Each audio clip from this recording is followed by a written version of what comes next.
249쪽에 있습니다. 249페이지 249쪽 로마서 8장부터 보겠습니다. 신약성경 로마서 8장 1절 249쪽입니다. 249쪽 로마서 8장 1절 말씀 보시겠습니다. 그러므로 이제 그리스도 예수 안에 있는 자 믿음으로 구원받은 성도입니다. 믿음으로 구원받은 성도들에게는 결코 정죄함이 없나니, 줄을 칩니다. 결코 정죄함이 없나니.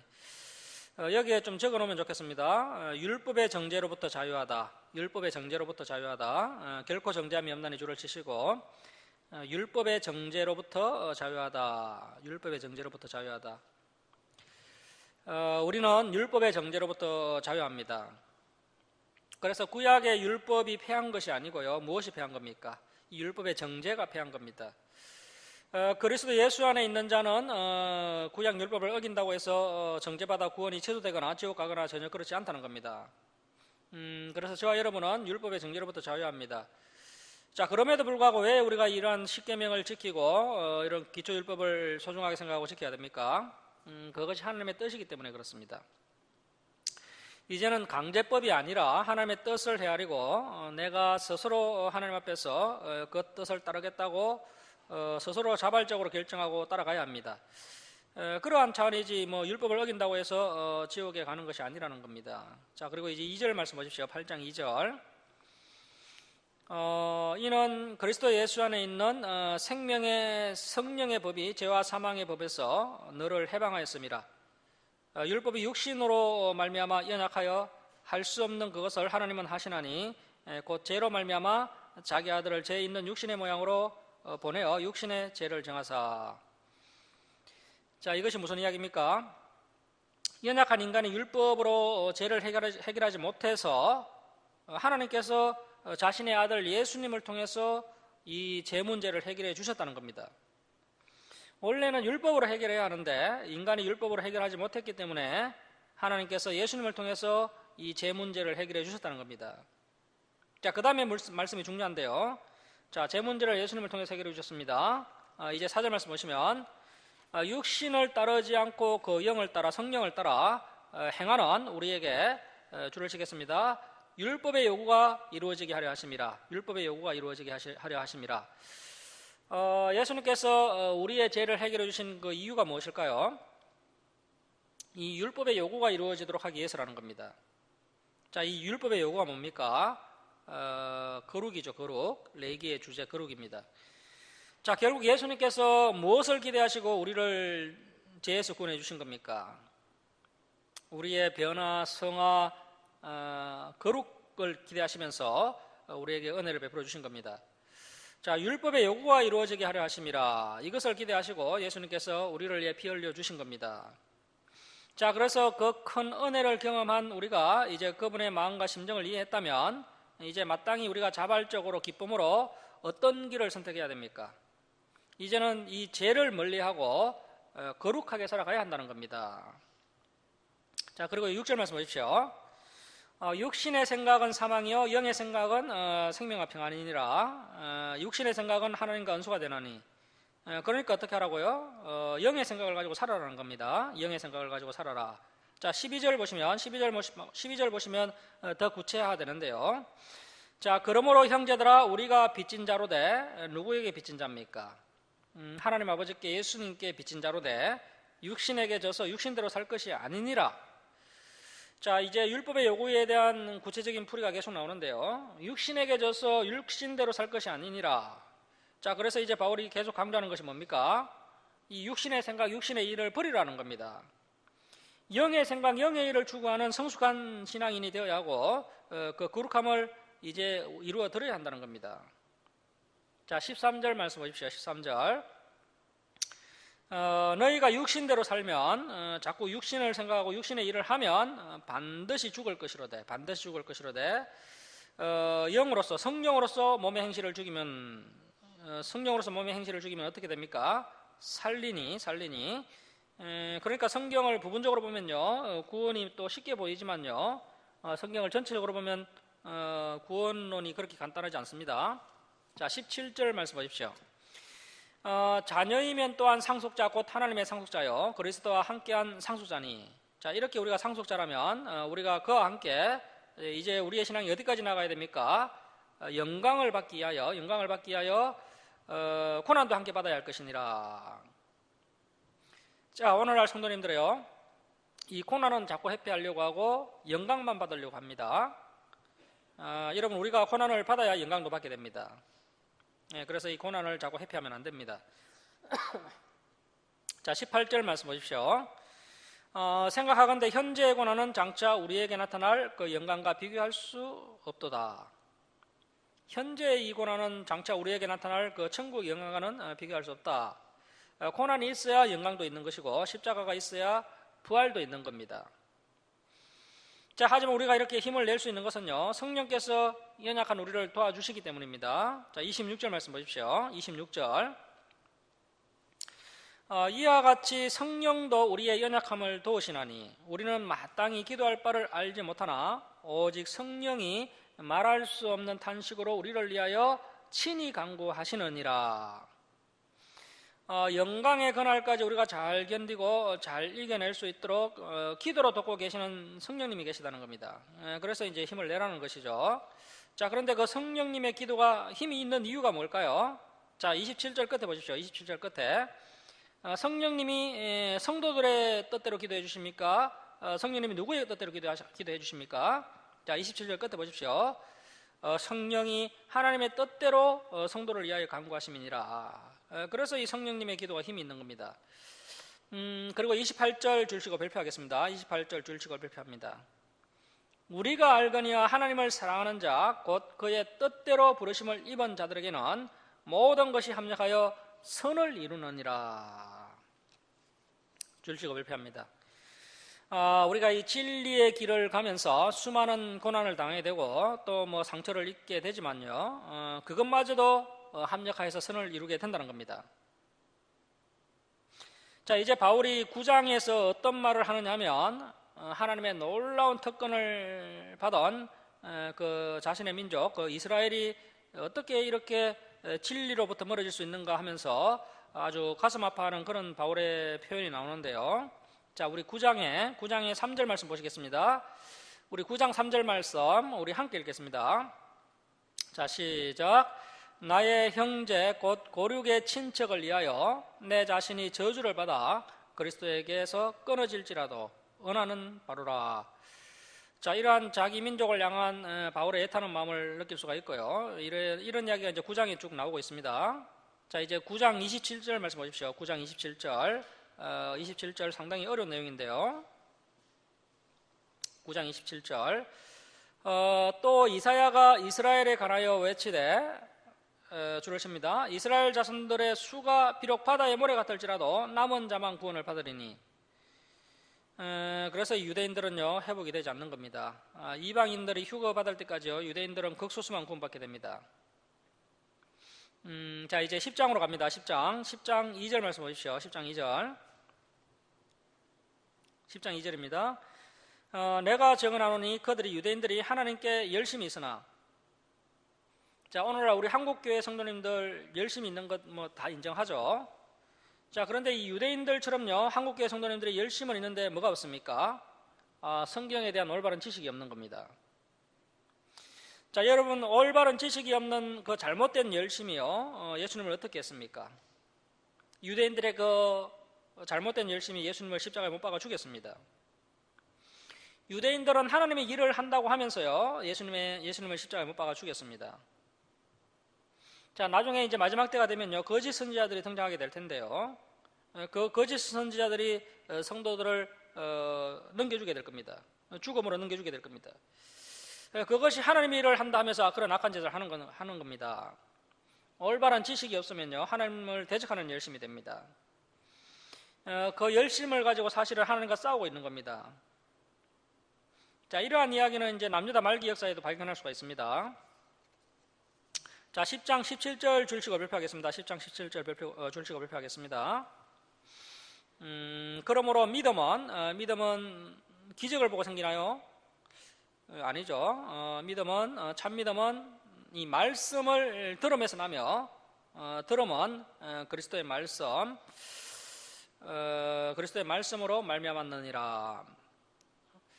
어떤 사본에는 하나님의 말씀으로 되어 있습니다. 그래서 이제 하나님의 말씀으로 말미암았느니라. 그래서 참 믿음은요, 반드시 하나님의 말씀을 들음으로 믿음이 생기는 겁니다. 이제 11장은 바울이 이제 와서 보니까요, 처음에 하나님의 은혜가 유대인들에게 임했는데 이들이 받아들이지 않으니까 하나님께서 이제 그 은혜의 떡을 빼앗아서 누구에게 주셨다는 겁니까? 이방인에게 주셨다는 겁니다. 그런데 이방인들이 이 떡을 너무 맛있게 먹고 너무 행복해 하니까요, 나중에야 이제 유대인들의 시기가 나서 그 은혜의 떡을 사모할 때가 올 것이라는 겁니다. 자, 그러니까 이제 복음을 받아들임에 있어서요, 바울이 분명히 이야기하는 것은 이방인의 때가 있고 그 이방인의 때가 끝나야지만 이제 유대인의 때가 온다는 겁니다. 자, 그래서 여러분, 지금은 이방인의 때입니다. 이방인의 때에는 유대인들이 절대 하나님께로 돌아오지 않습니다. 이방인의 때가 따로 있고 유대인의 때가 따로 있다는 겁니다. 자, 그러면 유대인들이 언제 돌아오느냐? 그 9장 27절에서요. 그 9장 27절에 이제 이사야서를 통해서 바울이 이야기했던 것처럼요.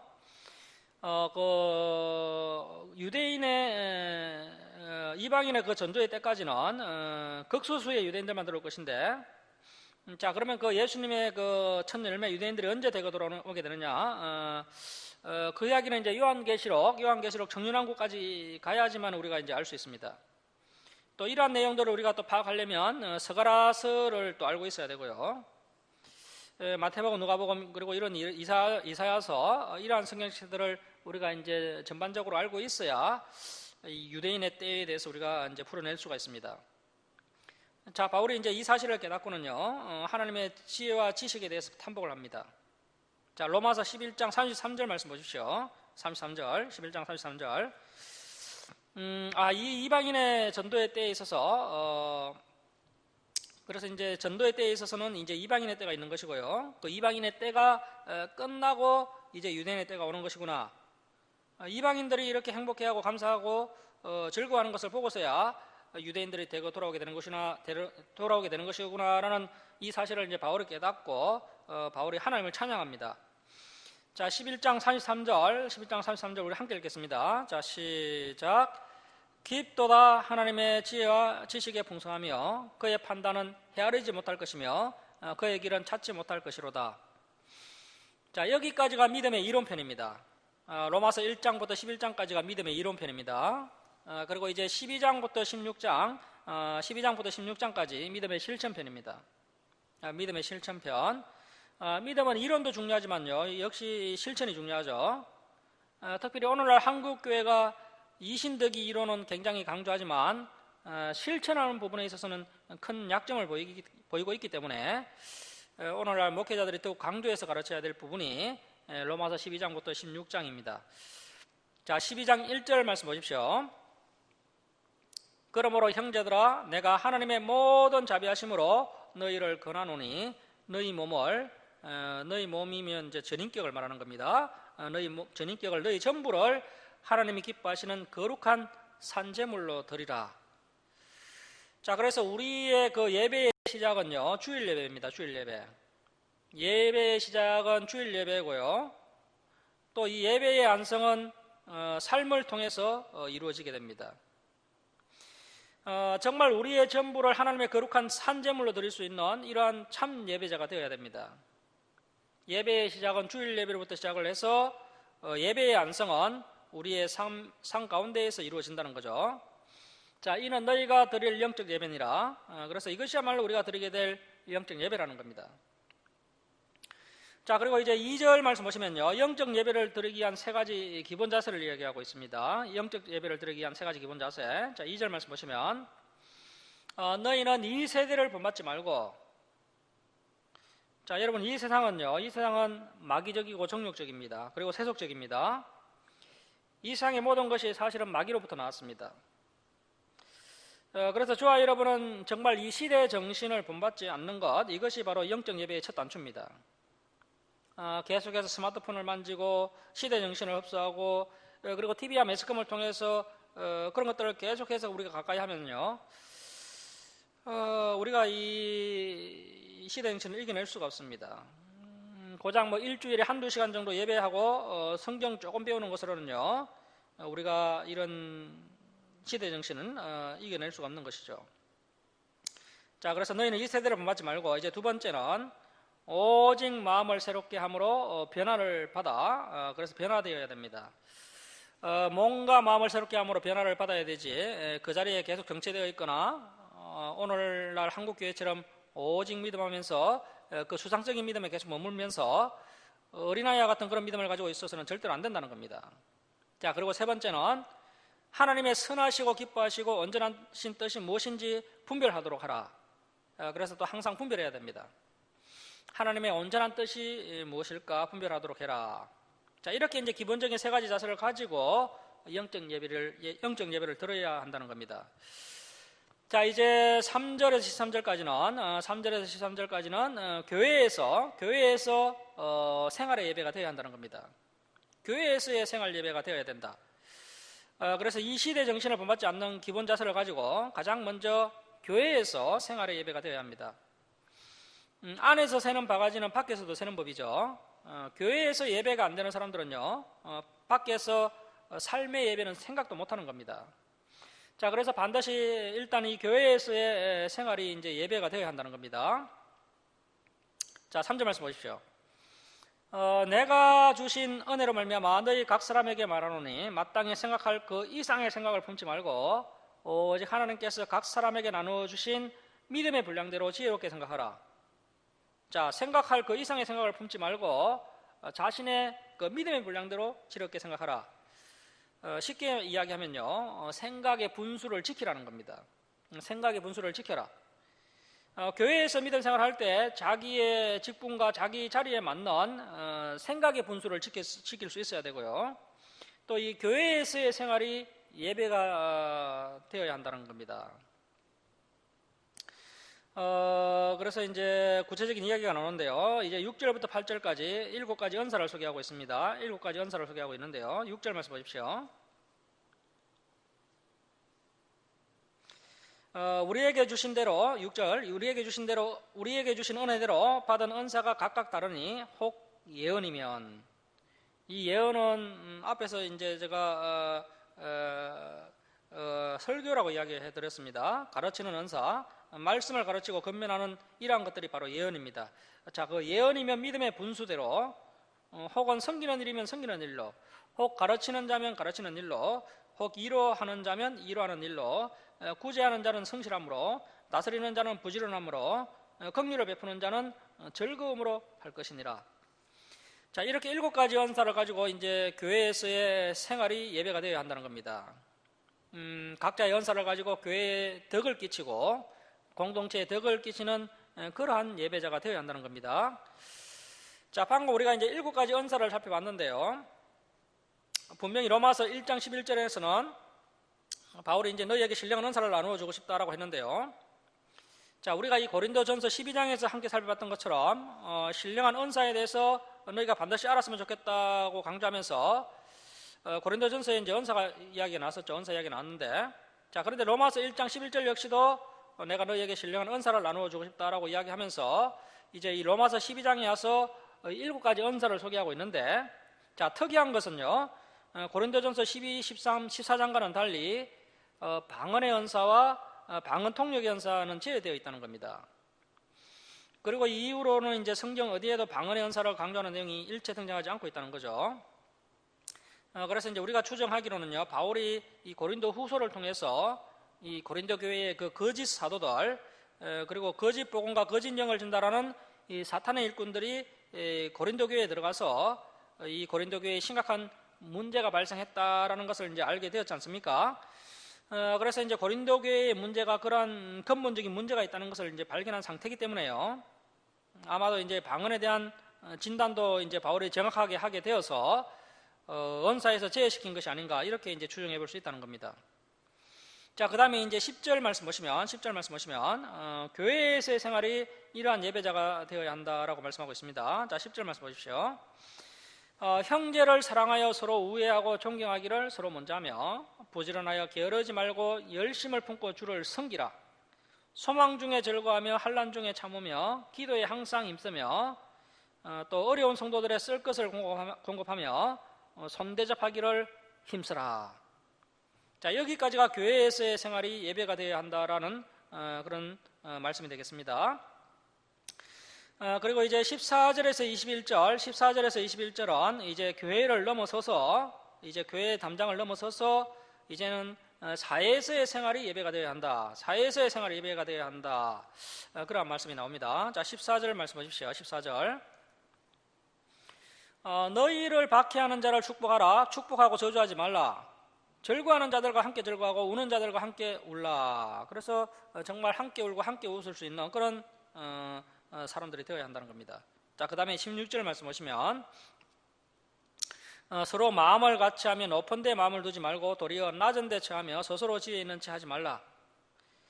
그래서 뭐 성경을 조금 안다고 진리를 가지고 있다고 뭐 지혜 있는 채 하면 안 된다는 겁니다. 항상 마음을 낮은 데 두고 심령을 가난하게 온유하게 이렇게 낮은 데 마음을 두어야 한다는 겁니다. 그렇게 이제 사회생활을 할 때 사람들에게 사랑도 받고 인정을 받게 된다는 거죠. 자, 17절 말씀하십시오. 아무에게도 악을 악으로 갚지 말고, 자, 줄을 칩니다. 모든 사람 앞에서 선한 일을 도모하라. 18절도 줄을 칩니다. 할 수 있거든 너희로서는 모든 사람과 더불어 화목하라. 자, 할 수 있거든 너희로서는 모든 사람과 더불어 화목하라. 우리가 모든 사람들과 다 화목했으면 좋겠는데요. 선한 일은 모든 사람 앞에서 도모하라고 애를 써야 됩니다. 그런데 이 화목이라는 것은요, A라는 사람과 B라는 사람의 손바닥이 마주쳐야 비로소 화목과 합병이 이루어지는 겁니다. 그런데 A라는 사람이 끝까지 거부하면요, 때로는 이 화목이 불가능할 수도 있다는 겁니다. 우리는 끝까지 연수를 사랑하고 모든 사람 앞에서 선한 일을 도모해야 되겠지만 이 화목의 문제에 있어서는 때로는 불가능한 경우도 있습니다. 그래서 할 수 있거든 모든 사람과 더불어 화목하라. 이렇게 이제 피스메이커로서 사회 생활을 해야 한다는 겁니다. 자, 그 다음에 이제 19절 말씀 보십시오. 19절. 내 사랑하는 자들아, 너희가 친히 연수를 갚지 말고 하나님의 진노하심에 맡기라. 기록되었으되. 줄을 치겠습니다. 은수 갚는 것이 내게 있으니 내가 갚으리라. 사회생활을 할 때 얼마나 억울한 일이 많겠습니까? 그럼에도 불구하고 모든 이에게 선한 일을 도모해야 되고요. 그리고 최대한 사람들과 화평하게 지내야 하는데 그럴 때 이제 우리의 마음이 뒤집어지는 경우가 한두 번이 아닙니다. 그때 이제 우리가 이 말씀으로 위로를 삼아야 된다는 겁니다. 다윗이 이러한 말씀을 알았기 때문에요. 다윗이 정신병이 걸리지 않고 끝까지 이 사울과의 관계에서 승리할 수 있었던 겁니다. 은수 갚는 것이 하나님께 있으니 하나님께서 다 갚아주신다는 겁니다.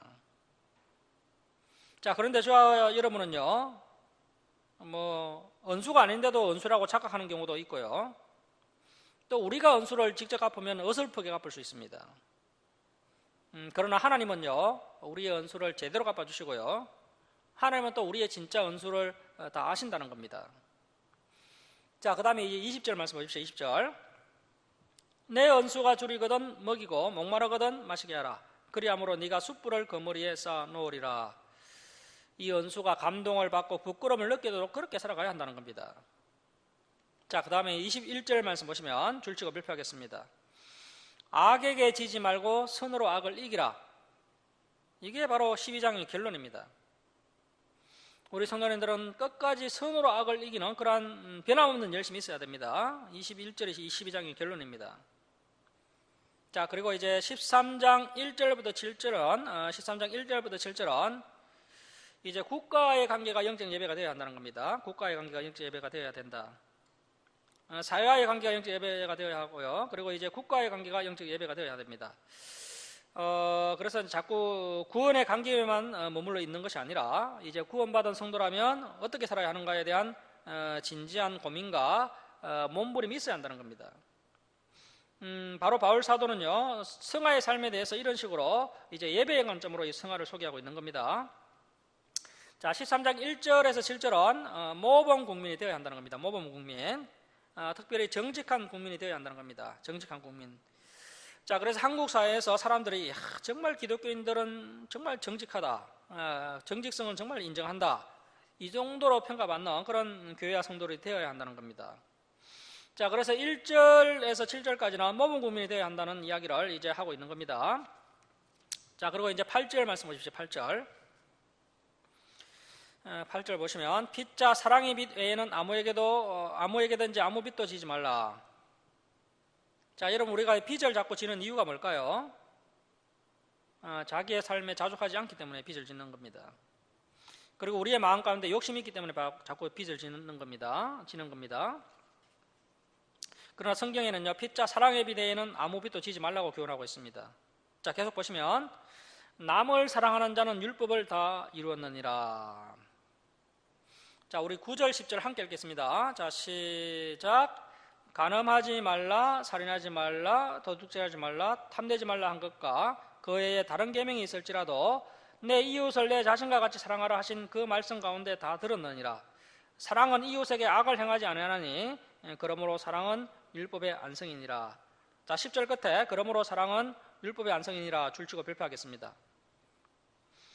자, 이것을 알아야 율법에 대한 오해가 풀립니다. 율법은요, 바울 사도가 이론편에서 말씀했던 것처럼 율법은 어렵고 선하고 거룩하다는 겁니다.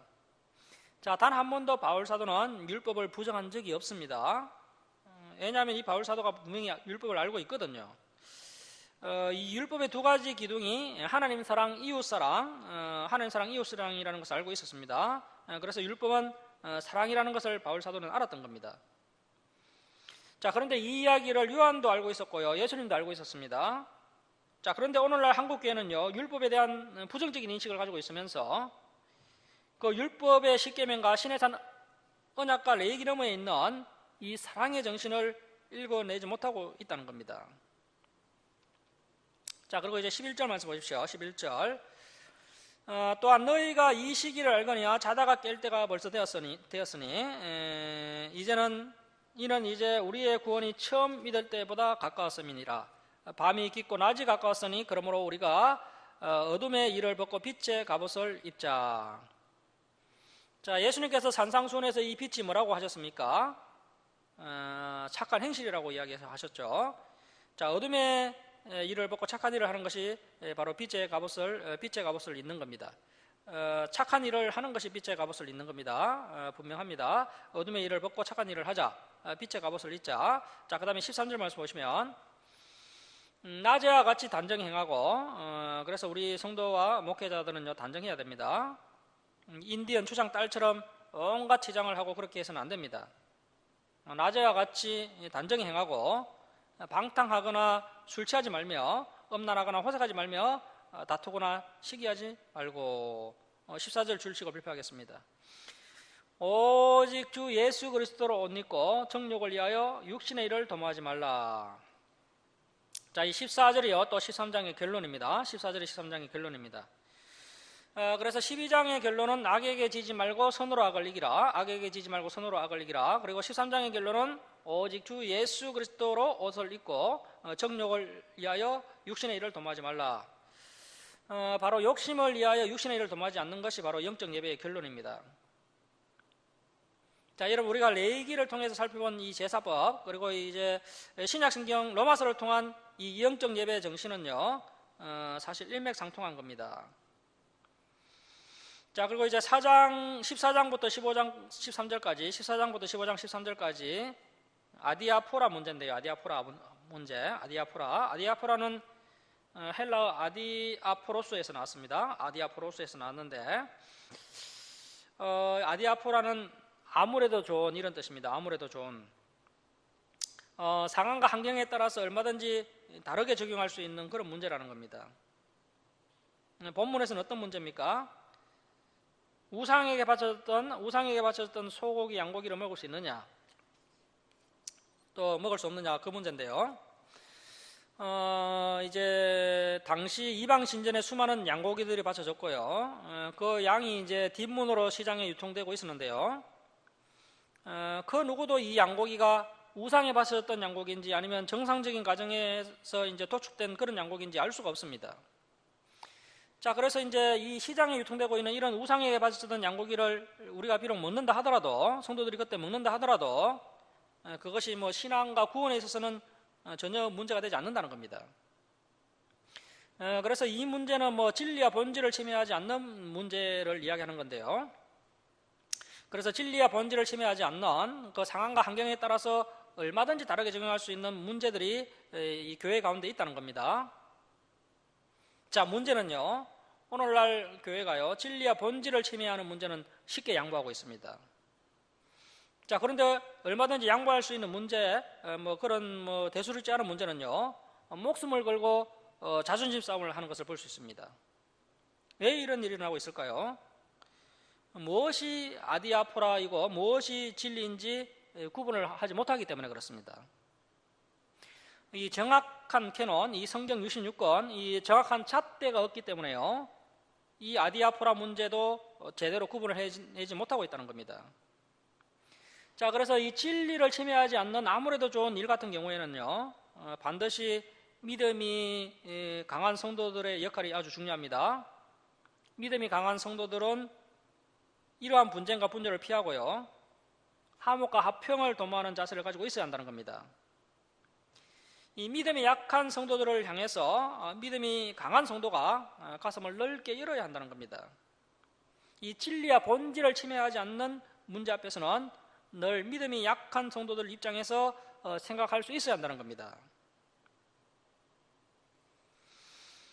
그래서 우리 교회도요, 이제 만약에 어떤 성도님이 목사님 이제 성경도 배울 만큼 배웠으니까 주일 오전 예배는 좀 짧게 좀 해주시고 예화도 많이 첨구해서 재밌게 좀 해주세요.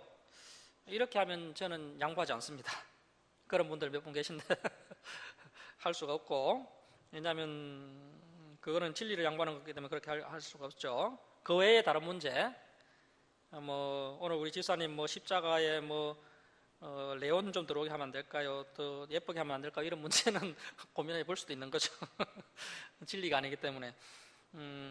그래서 이제 늘 우리 목회자와 또 믿음이 강한 성도님들은요, 이렇게 이제 일반적인 성도들, 약한 성도들 입장에서 생각할 수 있는 그런 성숙감이 있어야 한다는 겁니다. 그런 이제 아디아포라 문제가 이제 15장 13절까지 기록되어 있습니다. 15장 13절까지 기록되어 있고, 그 다음에 이제 15장 15절 말씀 보십시오. 15장 15절. 15장 15절 말씀은 로마서의 기록 목적입니다. 15장 15절은 로마서의 기록 목적입니다. 우리 15절 말씀 함께 읽겠습니다. 자, 시작. 그러나 내가 너희로 다시 생각나게 하려고 하나님께서 내게 주신 은혜로 말미암아 더욱 담대히 대략 너희에게 썼노니. 자, 아주 천재는 다르죠. 이렇게 어려운 내용들을 써놓고는요, 대략 쓰셨다는 겁니다. 이 로마서가 굉장히 어렵거든요. 우리가 이렇게 지금 배우고 있지만 어렵지 않습니까? 그래서 이렇게 이제 간단하게 해석하기도 벅차고 힘겨워하는데요, 바울 사도는 아주 대단한 분입니다. 그래서 이제 다시 한번 이런 진리가 생각나도록 하기 위해서 로마서를 기록했다는 겁니다. 사람은 시간이 지나면 잊어버리죠. 그래서 이제 반드시 반복 학습이 중요합니다. 이 반복 학습을 위해서 로마서를 기록했다는 겁니다. 자, 여러분 한번 들어서 된다면요, 바울 사도가 이렇게 로마서를 기록할 목적이 없는 거죠. 그래서 이제 복 있는 사람은 주님의 말씀을 한 번, 두 번, 그렇게 몇 번 그렇게 묵상하는 것이 아니라요, 일평생 말씀을 반복적으로 묵상하는 사람이 참으로 행복한 사람이고 복된 인생입니다. 그래서 시편 저자가 어떻게 이야기했습니까? 율법을 주야로 묵상하는 자, 율법을 주야로 묵상하는 자. 그래서 반드시 우리가 이 신약 성경도 주야로 묵상해야 되지만, 일단 이 구약부터 신약까지 주야로 묵상하는 자가 진정한 행복자다, 진정한 복이 있는 사람이다라는 것을 우리가 늘 명심하시고, 성경을 반복해서 읽고 또 다시 생각하고 읽고 다시 생각하는 이러한 과정들이 우리 일평생 지속되어야 한다는 겁니다. 자, 이제 15장 28절 말씀 보십시오. 15장 28절. 그러므로 내가 이 일은 이제 예루살렘 교회에 방문해서 예루살렘 교회에 그 재정적으로 어려운 성도들에게 구제헌금을 전달하는 일입니다. 구제헌금 전달하는 일. 그 일을 마치고 이 열매를 그들에게 확증한 후에, 자, 그러니까 이 구제 헌금을 누가 거두어 준 겁니까? 이방교회 성도들이 거두어 준 거죠. 이방교회 성도들의 그 구제 헌금을 예루살렘 교회 유대인 기독교인들에게 전해주면 그 유대인 기독교인들이 이 바울의 열매를 인정하겠죠. 야, 정말 이 바울 사도 참 귀한 일을 했구나. 이 열매를 그들에게 확정한 후에 너희에게 들렀다가 스바나로 가리라. 자, 바울의 그 계획을 한눈에 알 수 있는 구절인데요. 스바나는 스페인입니다. 스페인. 바울이 로마 교회에 들렀다가 스페인에 가려는 그런 계획이 있습니다. 이렇게 이제 바울의 스케줄이 나오고요. 예루살렘 교회에 가서 구제 헌금 전달하고, 그리고 로마 교회에 가서 다시 한번 이런 고차원적인 진리를 전하고, 이제 그 당시에 이제 땅끝이라고 생각했던 스페인으로 바울이 가려고 했다는 겁니다. 그런데 우리가 여기서 이제 생각해 볼 수 있는 것은요, 지금 바울이 이제 3차 전도 여행 말기지 않습니까? 3차 전도 여행 말기에 고린도에서 곧바로 로마로 갔다면요, 생명의 이업도 적었을 것이고요, 경제적으로도 훨씬 더 이득이 되었을 겁니다. 자, 그런데 바울은 왜 이 구제 헌금 전달하는 일을 다른 사람들에게 맡기지 않고 생명의 이업을 무릅쓰고 정말 큰 대가를 지불하고서라도 본인이 직접 이 예루살렘 교회에 가서 이 구제 헌금을 왜 이렇게 전달하려고 했을까요? 여기에 바울의 의도가 있는데요. 자, 그 바울의 의도가 뭘까요? 자, 28절 다시 한번 보십시오. 28절 다시 보시면, 그러므로 내가 이 일을 마치고 줄을 치겠습니다. 이 열매를 그들에게 어떻게 한다고요? 이 열매를 그들에게 확정한 후에. 자, 이 열매를요, 확정하고 싶은 마음이 바울에게 있었던 겁니다. 1차 전도 여행 후에 예루살렘 공의회를 통해서 바울이 공식적으로 인정을 받았죠. 하지만 여전히 예루살렘 교회 내에 상당수의 유대인 기독교인들이요, 이 바울을 인정하지 않고 있었습니다. 자, 그래서 이제 이번 기회에 유대인 기독교인들로부터 바울 자신이 전한 이 복음의 정당성과 또 그 바울의 그 사도권을 인정받으려는 그런 목적이 있었던 겁니다. 내가 진정한 진리를 바르게 전거한 참 전도자다.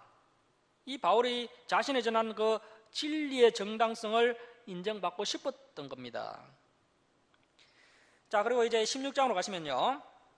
16장으로 가시면 16장은 바울의 마무리 인사인데요. 가장 먼저 로마 교회에 이 로마서를 들고 간 그 베베 여집사님을 소개하고 있습니다. 자, 16장 1절 말씀 보십시오. 내가 갱그레아는 고린도 옆에 있는 항구 도시입니다. 현재 바울은 고린도에서 3차 전도 여행을 마무리하고 있고요. 그 옆에 있는 그 갱그레아 교회의 일꾼이라는 헬라어가 디아노코스인데요. 디아노코스는 집사 섬기는 자 이런 뜻입니다. 집사 섬기는 자. 일꾼으로 있는 우리 자매 베베를 너에게 추천하노니. 자, 베베라는 여집사가 이 로마서를 들고 와서 현재 로마교회 성도들에게 읽어주고 있는 겁니다. 자, 2절. 너희는 주 안에서 성도들의 합당한 예절로, 이런 전도자가 오면 합당한 예절로 영접해야 한다는 겁니다. 뭐 인사도 안 하고 예절도 안 지키고 영접도 안 하는 것은 하나님께서 기뻐하시지 않습니다. 물론 뭐 또 교주처럼 대접하는 것도 잘못된 것이지만요, 예절을 갖추지 않는 것도 문제입니다. 합당한 예절로 그를 영접하고 무엇이든지 그에게 소용되는 바를 도와줄지니 이는 그가 여러 사람과 나의 보호자가 되었음이라. 그래서 이 바울 사도에게 경제적인 후원을 했던 인물이 바로 이 베베 여집사라는 겁니다. 자, 그리고 이제 3절 이하는요, 로마 교회 성도들에게 따뜻한 안부 인사를 전하고 있습니다. 로마 교회 성도들, 현재 이제 로마 교회에서 사역하고 있는 사람들의 이름이 열거되고 있는데요. 자, 3절 말씀 보십시오. 너희는 그리스도 예수 안에서 나의 동력자들인 브리스가와 아굴라. 자, 이분들이 어느새 로마까지 와 있습니다. 처음에 바울이 2차 전도 여행할 때 고린도에서 만났죠. 고린도에서 만나서 함께 고린도 교회를 개척했고, 고린도에서 1년 6개월 동안 있으면서 바울에게 성경을 배웠던 인물이 브리스가와 아굴라, 브리스길라 아굴라라고 하기도 하는데요. 브리스가와 아굴라였습니다. 그런데 이제 바울이 2차 전도 여행을 마무리하면서요, 에베소에 잠깐 들리게 되는데, 이제 바울이 이제 3차 전도 여행을 준비하면서 이 부부를 에베소에 머물게 합니다. 그리고 이제 바울은 안디옥 교회로 갔다가 다시 파송을 받아가지고 이제 에베소로 뒤늦게 도착을 하게 되고, 이 브리스가와 아굴라가 3차 전도 여행을 잘 준비하고 있었기 때문에 바울이 3차 전도 여행을 특별히 에베소 사역을 수월하게 진행하게 됩니다. 자, 그런데 이 부부가 이제 로마에 가 있는 겁니다. 정말 대단한 부부들입니다. 자, 브리스가 아골라에게 문안하라. 자, 4절 말씀에 그들은 내 목숨을 위하여 자기들의 목까지 내놓았으니. 자, 여러분, 우리가 진리를 전가하다 보면요, 이렇게 이제 깨닫게 되는 것이요, 믿음은 모든 사람의 것이 아니라는 것을 알 수 있습니다. 우리가 이 진리를 모르면요, 자기 믿음이 굉장히 좋은 줄 압니다. 그런데 이 진리를 알고 나면요, 고난과 시험이 오는 겁니다. 자, 그러면 자기의 그 믿음의 현주소를 보게 되는 거죠. 자, 그러면서 이제 그러한 과정들을 이겨내는 사람들이 있고요. 그래서 이제 이겨내서 비록 병신도임에도 불구하고 선교와 전도의 전 인생을 거는 그러한 사람들이 일어나게 되는 겁니다. 자, 이러한 그 참 진리에 붙들린 사람들은요, 정말 함께 목숨을 나누는 그런 관계가 되는 겁니다. 그래서 소주지만 목숨을 함께 나눌 수 있는 그런 참된 친구가 생기는 거죠. 자, 그래서 이제 우리가 이런 진리를 계속 전가하다 보면요, 아굴라 브리스가 같은 이런 참된 동역자들을 만나게 됩니다. 이제 10절 말씀 보시면 그리스도 안에서 인정함, 이 인정함이 아주 중요한데요. 인정함이라는 것은 그리스도 안에서 인정함을 받은 사람이라는 거죠. 그 사람이 바로 아벨레라는 겁니다. 교회 내에서, 로마 교회 내에서 인정을 받은 사람이 있는데요. 그리고 또 이 인정함이라는 헬라어가 도키모스인데요. 이 도키모스라는 뜻은 시험을 이겨내서 인정함을 받았다, 이런 뜻입니다. 시험을 이겨내서 인정함을 받았다. 자, 그래서 이러한 분들이 이제 교회의 직분자들이 되어야 하는데요. 이 시험을 이겨내서 인정함을 받은 사람들, 이것이 정말 인정함을 받은 거죠. 그래서 우리 목사님이 정말 포기할 줄 알았는데 끝까지 포기하지 않으시는구나. 다 이겨내서 여기까지 왔구나. 우리 집사님 참 그 어려운 시험들을 다 이겨내고 여기까지 오셨구나. 이렇게 인정함을 받아야 된다는 거죠. 우리 교회가 이제 개척된 지 3년 정도 됐는데요, 여러 가지 문제들과 어려움들이 있었습니다.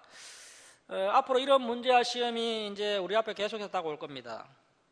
그런데 우리가 이러한 시험들을 함께 이겨낼 때에 이런 진정한 인정함을 받아낼 수가 있는 거죠. 자, 그래서 이제 그리스도 안에서 인정함을 받은 아벨레에게 문안하라. 아리스도블로의 건속에게 문안하라. 주 안에서 수고한 드루베나와 드루보사에게 문안하라. 주 안에서 많이 수고하고, 줄을 칩니다. 많이 수고하고. 자, 계속 강조하고 있는 것이요, 시험을 이겨낸 자들에게 안부를 전하고, 또 수고한 자, 많이 수고한 자, 이 많이 수고했다는 것은 기진맥진하기까지 수고했다는 겁니다. 기진맥진하기까지 수고했다.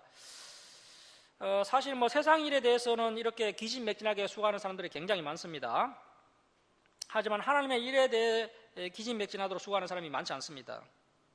자, 그렇게 이제 하나님의 일을 위해서 기진맥진하게 수고했던 사람이 바로 이 버시였다는 겁니다.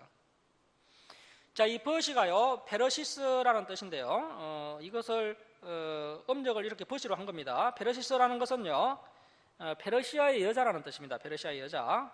그래서 이 사람은 노예 출신 여자입니다. 로마 교회 성도의 상당수가 노예 출신이었습니다. 그리고 또 소수가 또 귀족 출신들이고요, 앙족 출신들입니다. 다수는 노예 출신, 소수는 귀족이나 앙족 출신들로 구성된 그 교회가 로마 교회였습니다. 자, 많이 사랑하는 버시에게 문안하라. 그리고 13절 말씀 보십시오. 13절. 주 안에서 택하심을 입은 루포도 중요한 인물인데요, 루포와 그의 어머니에게 문안하라. 줄을 칩니다. 그의 어머니는 곧 내 어머니니라. 예수님의 십자가를 대신 졌던 구레네 시몬의 아들이 바로 루포입니다. 물론 추정인데 그럴 확률이 높습니다. 그리고 여기에 나오는 루포와 그 어머니가요, 구레네 시몬의 아들과 아내로 추정이 되는 인물인데요, 안디옥에서 이분들이 바울에게 숙식을 제공한 것 같습니다. 안디옥에서 바울이 사역할 때 이분들이 바울에게 숙식을 제공했고, 이분들도 지금 로마에 와 있는 겁니다. 자, 그래서 바울이 안디옥에 있을 때 숙식을 제공한 사람들이기 때문에 내 어머니다, 이렇게 이제 성경이 제공하고 있는 소스를 통해서 우리가 추정을 해볼 수가 있습니다. 자, 그 다음에 이제 16절 말씀, 16절 우리 함께 읽겠습니다. 시작. 너희가 거룩하게 입맞춤으로 서로 문안하라. 그리스도의 모든 교회가 다 너희에게 문안하느니라. 자, 여기까지가 로마 교회 성도들을 향한 바울의 안부 인사입니다. 로마 교회 성도들을 향한 바울의 안부 인사가 3절부터 16절까지 이렇게 기록되었고요. 자, 이제 17절부터 20절은 바울이 로마교회 성도들에게 마지막으로 중요한 이야기를 하고 있습니다. 자, 가장 마지막에 하는 이야기가 중요한 이야기죠. 자, 17절 말씀 보십시오. 형제들아, 내가 너희를 이제 권하노니, 마지막으로 권하노니, 너희가 배운 교훈을 거슬러 분쟁을 일으키거나 거치게. 이 거치게라는 헬라어가 스칸달론인데요. 스칸달론. 걸려 넘어지게 하는 장애물이라는 뜻입니다. 자, 거치게, 걸려 넘어지게 하는 자들을 살피고 그들에게서 떠나라. 그래서 주님의 교회에 슬그머니 침투한 악한 자들을 항상 조심해야 한다는 겁니다. 그래서 우리 목회자들은요, 늘 그릇된 교훈이 교회 가운데 전거되고 있지는 않은지, 그리고 거짓 교사들이 교회 가운데 이 성도들에게 잘못된 영향력을 행사하고 있지는 않은지 항상 살피고 조심해야 됩니다. 그것이 목회자의 첫 번째 사명입니다. 자, 진리를 전파하고 그 진리를 사수하는 것만큼 중요한 사명이 없습니다. 자, 18절 말씀 보십시오. 18절. 이 같은 자들은 우리 주 그리스도를 섬기지 아니하고 줄을 치겠습니다. 이런 자들의 특징이 있는데요. 다만 자기들의 배만 섬기나니. 자, 결국 선택하고 행동하는 것을 보면요, 자기 배를 섬깁니다. 그 배가 바로 신입니다. 자, 여러분, 성경 66권을 가르친다 할지라도요, 자기 배를 섬기는 사람이 얼마든지 있을 수 있습니다. 하나님의 일을 한다고 하면서 사람의 일을 하는 사람들이 얼마든지 있을 수 있고요. 마지막 시대 때 그 성도들을 핍박하는 그 거짓 선지자 역시도요, 하나님의 일을 한다고 하면서 성도들을 죽이는 겁니다. 결국은 자기들의 배만 섬기고 또 교활한 말과 아첨하는 말, 그래서 이제 뭐 너무 말 잘하는 사람들 보면 걱정이 되는데요. 교활하는 말과 아첨하는 말로 순진한 자들의 마음을 미혹하느니라. 당시 여러 교회에 이런 거짓 교사들이 심투했다는 겁니다. 오늘날도 있습니다. 자, 21절 이하는 현재 바울과 함께 고린도에서 동력하고 있는 그 동력자들의 안부를 바울이 대신 로마교회 성도들에게 전해주고 있습니다. 바울과 현재 여러 동력자들이 고린도교회에 함께 있는데요. 그 동력자들의 안부를 로마교회 성도들에게 대신 전해주는 내용인데요. 자, 21절 말씀 보십시오. 나의 동력자 디모데와 나의 친척 루기오와 야손과 소시바드가 너희에게 문안하니라. 자, 22절에 재미있는 말씀이 나오는데요. 이 편지를 기록한 나 드디오도, 이 드디오가요, 기다려도 자기 이름이 안 나오니까요, 바울 사도가 좀 쉬고 있을 때 빨리 자기 이름을 직접 집어넣습니다. 이 편지를 기록한 나 드디오도 주 안에서 너에게 평안하노라. 혹자는 이 드디오가 신력 아닌가 이렇게 추정을 합니다. 참고만 하십시오. 자, 23절 말씀 보십시오. 나 온교회를 돌봐주는 가이오도 너에게 문안하고, 이 고린도 성의 재무관, 고린도 성 살림 담당 공무원 에라소도가 고린도 교회 성도였습니다. 에라소도와 믿음의 형제 구아도도 너희에게 문안하느니라. 24절은 없음. 24절에 없음이라고 되어 있는데, 이 없음이라고 해놓은 성경책이 정직한 성경책입니다. 왜냐하면요, 우리가 보고 있는 이 개역 개정판 성경책은요, 그 대문자 사본을 참고한 성경책입니다. 훨씬 더 원본에 가까운 대문자 사본을 참고해서 번역을 했습니다. 문자가 발전하면서 대문자가 먼저 나오고요, 그리고 수백 년이 더 지나서 소문자가 나오게 되었습니다. 그래서 이제 성경의 그 대문자 사본은요, 훨씬 더 쓰기가 어렵고요, 또 제한된 공간에 많은 글자를 쓸 수도 없고 속도도 느립니다. 그래서 처음에는 대문자를 쓰다가 빨리 쓰고 적은 공간에 빠른 시간에 많은 글자를 집어넣기 위해서 이제 글자가 소문자로 변형이 된 거죠. 자, 그래서 이제 대문자 사본을 가지고 번역을 했기 때문에요, 우리가 보는 이 개역 개정판에 24절처럼 없음이라는 것이 생긴 겁니다. 왜 이렇게 되었느냐 하면요, 이 성경 사본이 소문자 사본이 먼저 발견되었습니다. 소문자 사본이 먼저 이제 발견이 되고요, 그 소문자 사본을 가지고 번역한 성경책이 바로 킹 제임스 버전 성경책입니다. 그러다 보니까 이제 킹 제임스 성경책은 훨씬 더 후대에 이 소문자 사본을 가지고 번역한 것이 바로 킹 제임스 번역본인 거죠. 여러분, 오늘날 성경책은 다 번역본입니다. 지금 원본 성경책은 남아있지 않습니다. 자, 그래서 이 소문자 번역본 성경책이 먼저 이제 보편화되다 보니까요, 이 성경의 장가절이 원래 원본에는 없습니다. 후대에 다 장가절을 다 만든 겁니다. 그러면서 장가절이 그때 이제 다 결정이 된 겁니다. 이렇게 이제 이미 장가절이 다 결정되었는데, 그 이후에 더 근위 있는 원본에 더 충실한 이 대문자 사본 성경책이 뒤늦게 발견된 겁니다. 그래서 이 대문자 사본을 가지고 이제 이렇게 비교를 해보다 보니까요. 이제 신학자들 비교해 보니까 이 대문자 사본의 원본에 더 가까운 겁니다. 이 대문자 사본에 근위가 더 있는 것이죠. 그런데 소문자 사본이 훨씬 더 후대에 이제 소문자 사본이 더 이제 먼저 발견된 사본이다 보니까요. 소문자 사본이 이제 더 후대에 만들어진 성경책이죠. 그래서 이제 더 후대에 만들어진 성경책이다 보니까 거기에 이제 추가된 성경 말씀이 많았던 거죠. 그런데 원본에 더 가까운 이 대문자 사본은 그런 구절이 없는 겁니다. 그래서 이미 뭐 소문자 사본 이제 후대에 만들어졌던 그 소문자 사본을 가지고 번역한 번역본들이요, 이제 보편화되어 있는 상황이고요. 그때 이미 장가절이 다 결정되었고, 그러한 상태에서 이제 대문자 사본이 이제 발견되었는데, 이제 대문자 사본에는 또 그런 구절이 없는 거예요. 24절처럼 없음이라고 되어 있는 거죠. 없는 구절이 있는 거죠. 그래서 이제 장가절을 다시 정리하면 막 성경책이 다 흩어지지 않습니까? 그래서 이미 결정된 장가절을 그대로 따르면서 이렇게 이제 편집을 하다 보니까요, 이렇게 24절과 같이 없음이라는 구절이 나오는 겁니다. 그런데 이제 킴 제임스 버전 같은 성경책을 보면은 24절에 뭔가 있겠죠. 그런데 이제 그것이 이제 후대에 더 첨가된 그런 말씀이라는 거죠. 하지만 대문자 사본에는 24절이 없다는 겁니다.